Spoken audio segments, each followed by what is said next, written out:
Makanya ini penting ya, kalau sampean tanya ingin jadi alim tafsir ya harus hafal Quran semua. Nah, kalau tidak mungkin yang nunggu orang semua mati baru Anda jadi ahli tafsir, karena tidak ada musuhnya.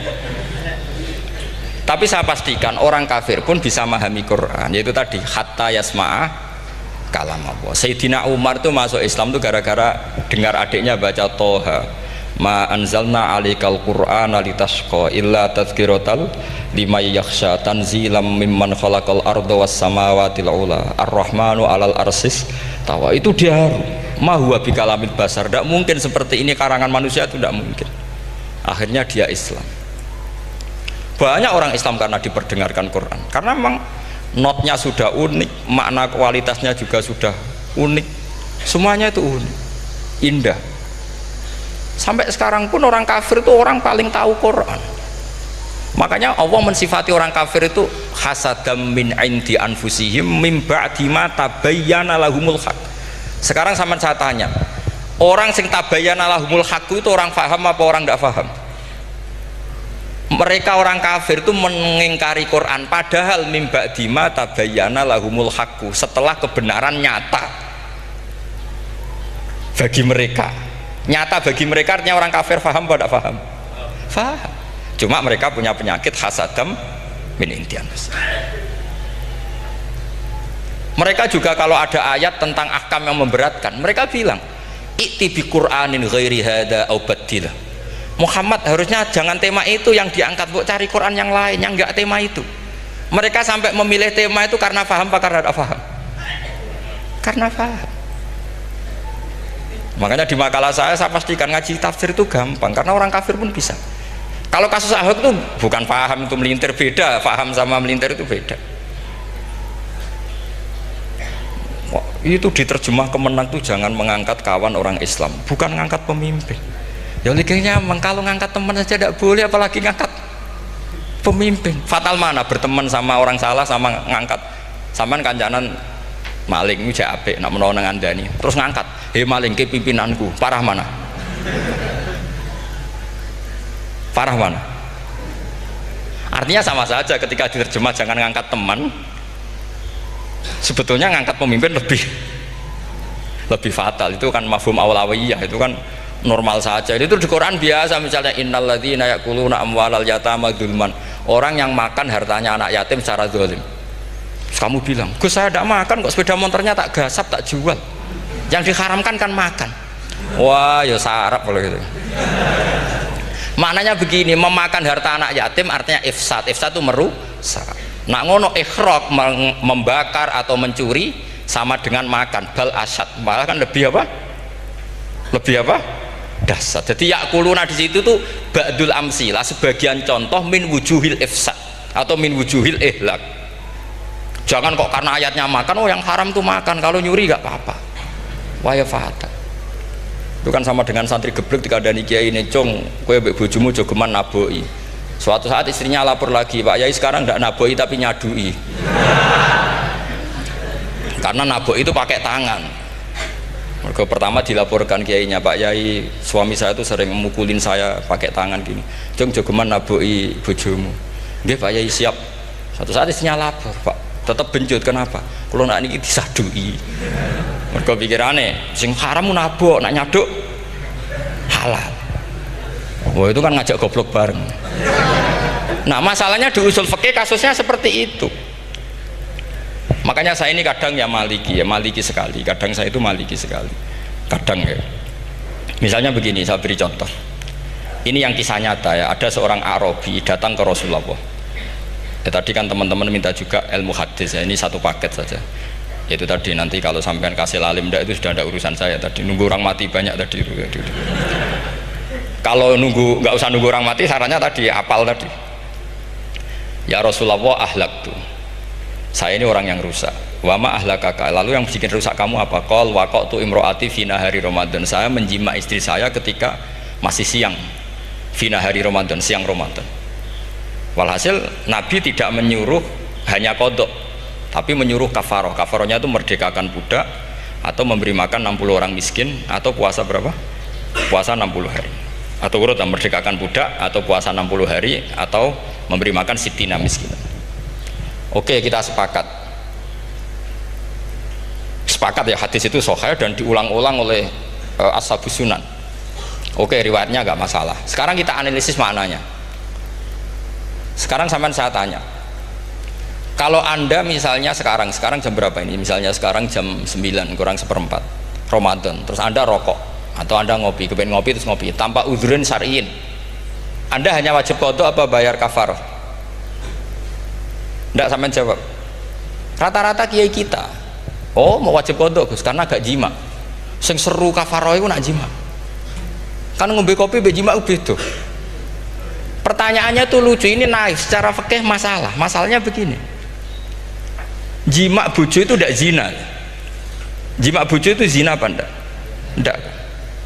Berarti dengan makan bedanya apa? Sama kan, sama-sama amrun mubah, sesuatu yang boleh. Kenapa hukumannya berat?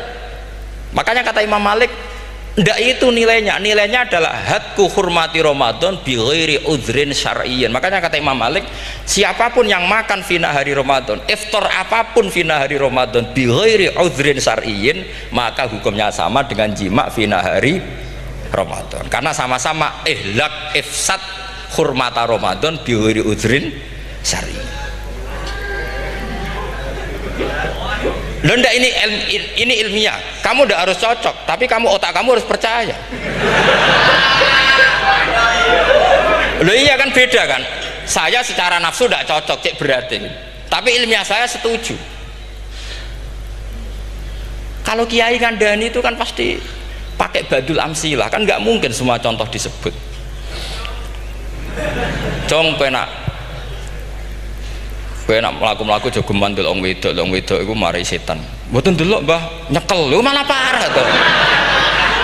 Ndak bisa. Makanya ini masalahnya lafat. Ini kembali ke Imam Syafi'i, bilisanin arabiyyim mubin.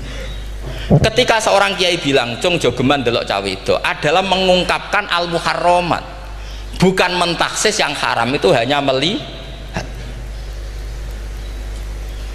Saya ulang lagi ya, ketika seorang kiai bilang cung jogeman delok wedok sing haram, itu semangatnya adalah melawan keharaman, bukan mentaksis yang haram hanya delok.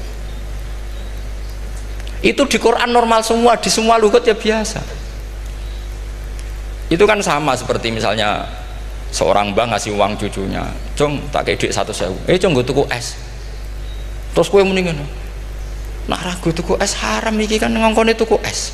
Lah kepen putumu mati kan nyeben 100.000 gue tuku es. Ya mulai dulu istilahnya nak mbah ngekeki putu cung 100.000 gue tuku es, cara wong kuno. Maksudnya gue pokoknya umumnya cah cilik senane es cuma nyebut. Ya sudah seperti itu. Sama seperti Quran menghentikan begini. Ini memang salate yang fikih dulu, yang pokok-pokok. Di antara yang enggak boleh dikawin adalah wa antasma'u bainal ukhtaini illa ma qad salaf. Kamu enggak boleh menikahi Sri dan Zainab, kakak beradik. Sudah sepakat nggih?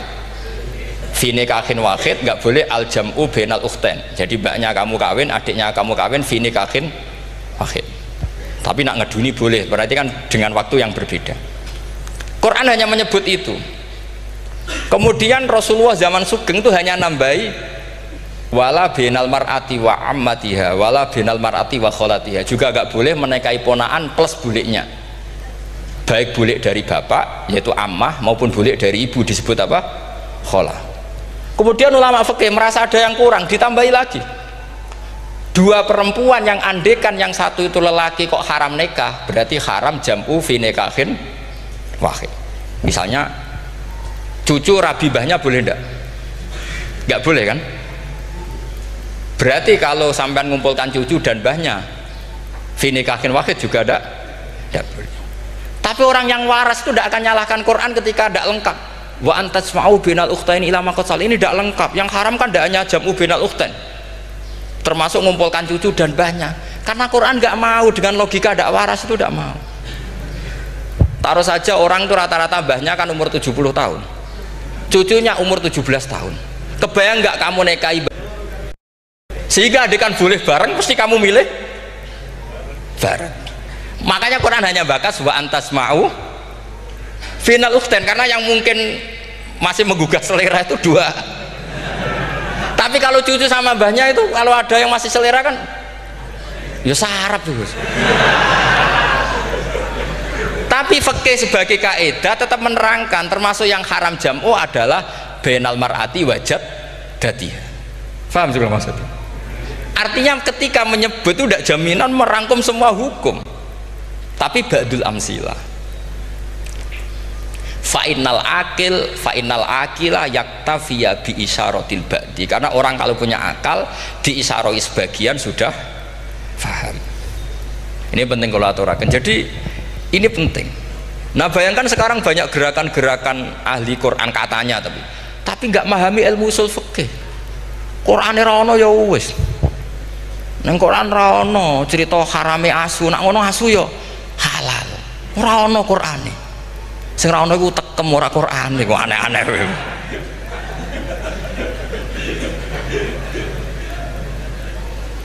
Itu kan sama. Terus sampean misalnya tadi jam 09.00 Ramadan tambah udhurin syariyin terus mangan mie rokokan, itu kan melecehkan Ramadan biguri udhurin syariyin, karena melecehkan hurmata Ramadan kena sanksi separah itu.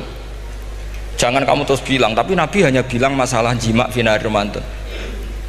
Jima istri itu hukumnya itu tidak zina, hukumnya itu mubah, sama dengan makan. Ini cara madhab Maliki, tapi kita alhamdulillah madhab Syafi'i. Ya itu masalahnya. Berhubung itu menguntungkan sami'na wa ta'na. Nah, itu. Tapi saya sendiri dalam konteks ini, saya itu ya sangat-sangat Syafi'iyah, sangat-sangat Syafi'iyah. Dalam banyak hal sangat-sangat Syafi'iyah. Tapi dalam banyak hal kadang-kadang saya ya Maliki. Nah, itu kan kalau sampean tanya kenapa gitu, ya hikmahnya baca banyak saja. Karena yang Syafi'i itu ya karena bacanya hanya Syafi'i, itu bukan fanatik, itu keterbatasan. Jadi itu beda, itu namanya tidak fanatik, itu keterbatasan. Itu beda sekali. Jadi kita harus ngaji yang banyak. Saya itu termasuk utang ya sama Imam Syafi'i itu baca kitab Ar-Risalah. Itu kitab yang kadang satu ulama baca sampai 500 kali. Yaitu Imam Syafi'i itu dalam kitab Risalah itu begini, ini termasuk ulumul Quran yang paling penting. Muqaddimahnya begini, wan nasu sinfani min awalil amri, wan nasu sinfani. Ketika Rasulullah datang membawa Quran itu manusia hanya ada dua, al kuffar sing dari jenis ahli kitab dan kuffar dari jenis yang tidak ahli kitab. Bahkan tidak ada orang Islam zaman itu.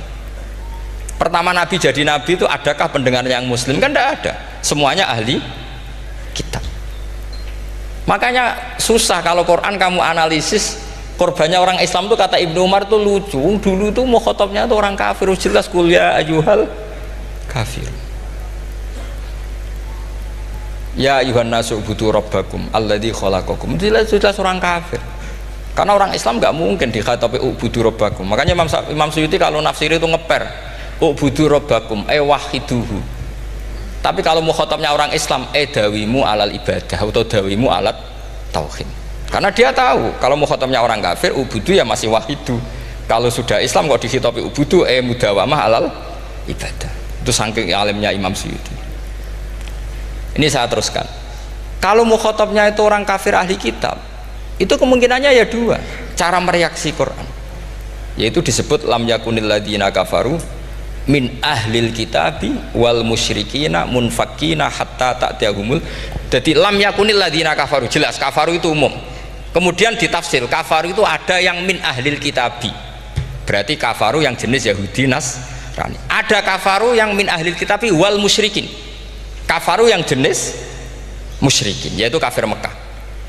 Karena cara kaidah nahwu al atfu yaqtadi taghayyur, kalau ada ataf pasti konteksnya beda. Ja'a Zaidun wa Amrun, berarti Zaid ada Amar, Amar ya tidak bakar, karena Ja'a Zaidun wa Amrun wa Bakrun, pasti orang ini berbeda. Tidak boleh orang yang sama kamu pakai ataf. Ini sudah clear ya ini ya.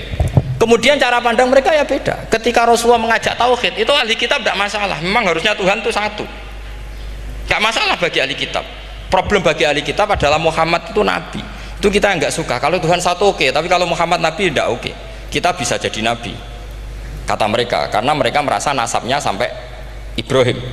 Sementara zaman itu mereka sanksi Muhammad itu nasabnya konti, gak jelas. Ini penting kalau aturakan. Sehingga dalam konteks ini Allah menjawab ahli kitab dulu. Ini ku disebut Muhammad itu nasabnya jelas. Ini ku fihi ayatum bayinatum maqamu Ibrahim. Ini saya dengarin. Ibrahim itu jelas pernah ke Mekah. Bukti Ibrahim pernah ke Mekah adalah jejak kaki Ibrahim di makam apa? Makam mereka, artinya buatan kuburan, buatan jejak kaki Ibrahim ketika bangun Ka'bah. Fihi ayatum bayinatum maqamu Ibrahim. Pun. Kalau Ibrahim pernah di Mekah, artinya beliau pernah nikah di Mekah. Paling tidak punya dzurriyyah di Mekah. Jadi gua Ismail dibawa ke Mekah. Jelas ayatnya wa id yarfa'u Ibrahimul qawaida minal baiti wa Ismail. Ini dengarin ya. Sebab itu saking alimnya berjanji itu beliau tahu betul masalah utama Rasulullah Muhammad adalah disangsikan nasabnya. Sebab itu kitab berjanji pertama cerita setelah dia alhamdulillah macam-macam awal manab tadi saat terus dia bilang wa ba'du fa'akul huwa Muhammad bin Abdillah bin Abdil Muttalib. Saat terus ya wa ba'du wa Muhammad bin Abdullah bin Abdil Muttalib wasmu syaibatul hamdi humitat khisaluhus saniyah. Saat terus ibnu Kusoyin, saat terus sumiyya bi Kusoy litaqosi fi biladi kudu'atal qasiyah. Karena dia tahu yang masalah bagi Rasulullah itu adalah masalah nasab bagi mereka loh, bagi mereka yang kafir. Terus beliau ngendikan ditutup wa adnanu bila raibin indadawil ulumin nasabiyah ila dhabihi Ismaila nisbatuhu wa mun. Jelas saya Adnan itu pasti puter cucu-cucunya Nabi Ismail. Karena orang Yahudi yang disoal Muhammad itu, kamu itu siapa kok tahu-tahu Nabi? Kamu orang Arab itu tidak pernah ada Nabi. Yang Nabi itu normalnya orang Israel, yaitu turunan Yahudi, karena Yahuda bin Yakub bin Ishak bin Ibrahim. Akhirnya Allah membuktikan fihi ayatum bayinatum maqami. Bukti kalau Ibrahim pernah di Mekah adalah jejak kakinya di Mekah, itu dekat Ka'bah. Ini jawaban Allah yang tentang ahli kitab, karena sudah jelimet. Ada ilmu ansab, ada ilmu nasab, ada polemik kitab samawi. Kalau kafir Mekah ini goblok-goblok. Ketika Rasulullah pakai teori tauhid, orang kafir Mekah itu saking gobloknya bilang gini, Muhammad, kita ini urusannya banyak, utang kita banyak, kasus saya banyak, kok Tuhannya satu itu tidak cukup. Yaitu mereka mengatakan aja'alal alihata ilahau wahida inna hadza la syai'un ujab. Bagaimana Tuhan hanya satu, urusan kita banyak, masalah kita banyak, Tuhan nggak boleh satu, harus banyak sejumlah urusan kita. Ada Tuhan BPKB, Tuhan macam-macam lah, ada Tuhan kredit, Tuhan kas, macam-macam lah kan, sesuai sebanyak urusan kita. Mereka tanya aja'alal alihata ilahau wahida, masa Tuhan satu, inna hadza la syai'un ujab. Ini aneh.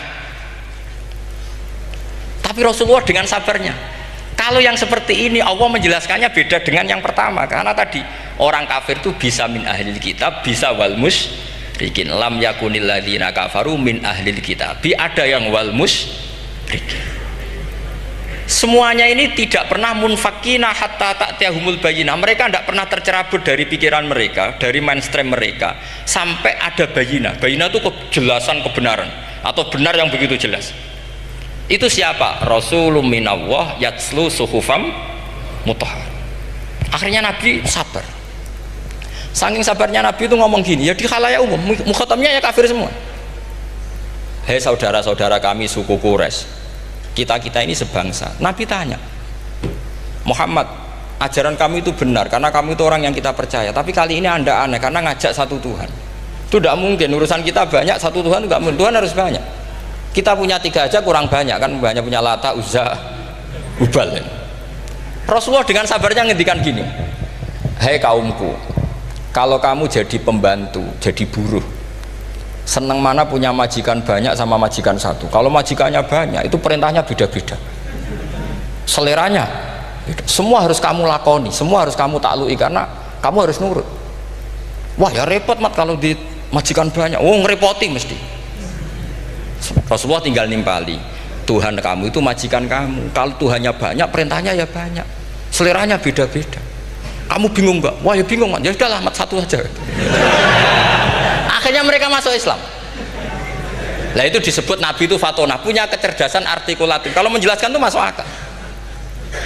Nah itu disebut dorobawahu matalar rojulan fihi syuraka'u mutasyakisuna wa rojulan salamal lirojul hal yastawiyani masalah alhamdulillah. Nah ini penting. Allah membuat satu perumpamaan bagaimana ada satu pembantu yang punya majikan banyak yang berbeda-beda seleranya, berbeda-beda perintahnya. Dengan kalau hanya satu majikan, apakah sama? Mereka jawab tidak sama, enak punya satu majikan. Begitulah Tuhan kamu, harusnya satu. Jadi artinya gini, kalau kamu ngaji ulumul Quran, kamu harus tahu ini khitab ke kafir. Kafir yang mana? Ahli kitab atau kafir yang musyrik? Nah, sekarang tidak tahu lagi, pokoknya kafir. Makanya kalau orang berdebat mereka itu tidak goblok meneh. Makanya sama tidak usah ketularan goblok, sing pun sing wis goblok ora usah ditambahi mun kathah dan ini pun. Ya karena kita ngaji jelas Qur'annya kan lam yakunil ladzina kafaru, itu masih ada min lil bayaniyah atau min li bayanil jinsi. Kafaru itu sapa? Siji min ahlil kitab, dua kafaru sing wal musyrikin. Dua-duanya tidak pernah munfakina hatta ta'tiyahumul bayinah. Mereka tidak akan tercerabut dari pikirannya sehingga ada bayinah. Bayinah itu siapa? Rasulun minallah yatlu sufam. Nah, ketika Nabi menjelaskan asal usul nasabnya bahwa Sayyid Adnan itu ila Ismail, Ismail jelas putra Nabi Ibrahim, mereka terus baru iman karena ada fihi ayatum bayinatum maqamun apa Ibrahim.